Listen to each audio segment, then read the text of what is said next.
it doesn't really end up very far. Forget about this. No, it's okay. So do you, or do you know somebody?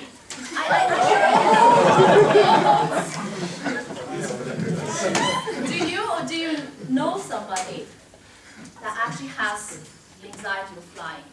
Looking at that paper plane and not understanding how a real Boeing 737 can possibly weigh 1,000,000 times heavier and carry hundreds of passengers across thousands of miles. No anxiety of flying? Nobody? Yeah, I know. I know. All right then. All right, get ready, because in approximately 6 minutes from now, you will finally understand why planes can fly, and you should just all trust science and then go enjoy the holidays in the Maldives. All right, are you ready? This should remotely represent a plane. Okay? And this is you. No, sorry. This is you in business class because you're fancy. There are 4 forces that apply to a plane. Firstly, we've got the force going upwards, which we call the lift. It's very desirable since we want the plane to fly. Secondly, also very desirable, if not more desirable, we have a force that's called the thrust that will allow the plane to move forward. It will make my task very easy if they were just those 2 forces. But we have to take into account that there's gravity, and that will pull the plane down, giving it a weight. Alright?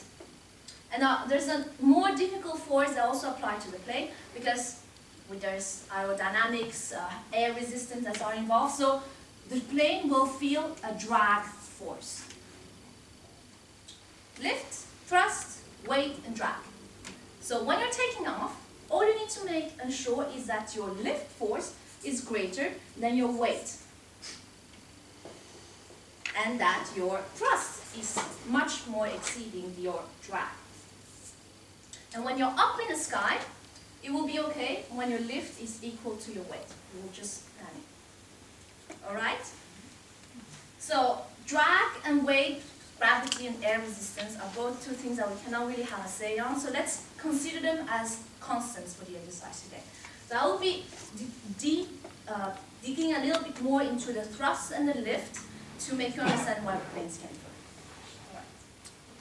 We're still all on board, right? This is Physics 101. Okay, wait, let's make this very fun. To make anything fly, the secret lays in the design of the wing.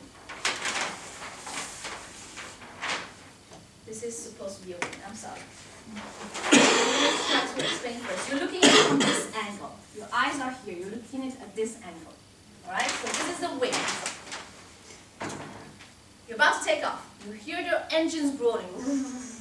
Right? You have your engines. It will shoot hot exhaust gas backwards. And that's from Newton's third law of motion. It will push the plane forward. So we've got your thrust covered. Remember the thrust? That was an easy one. For lift, it's a bit more complicated, so pay attention. If this is the design of your plane, you can actually visualize that the upper surface is curved and lower surface is flattened.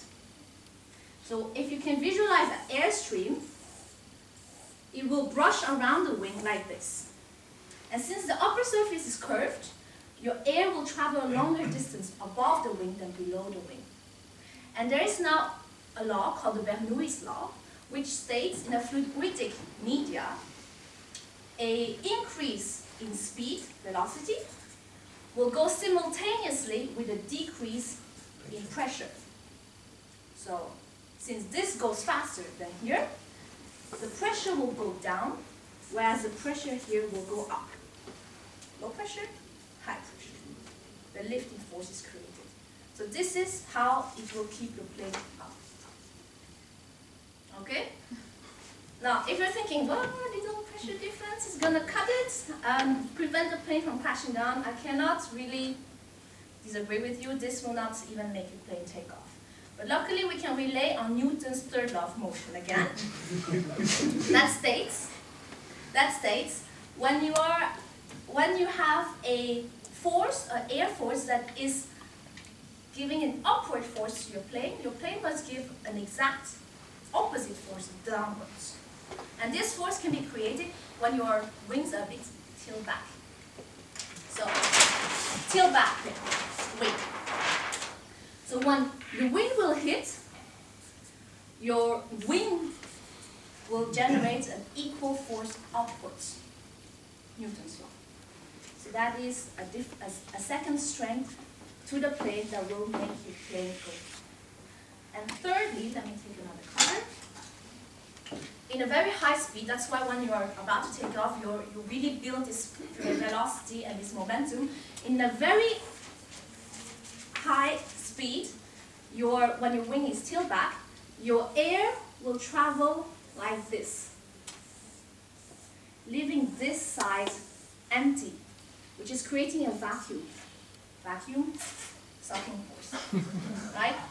This will lift your wing up again. To sum up, we had Bernoulli's law, low pressure, high pressure. Secondly, Newton's law, giving it like a kite. So that's why when we threw a plane, like I just did, that didn't work out, we threw it up in the, okay, forget the ceiling, anywho. And thirdly, we've got vacuum that will then give a third force sucking your plane up.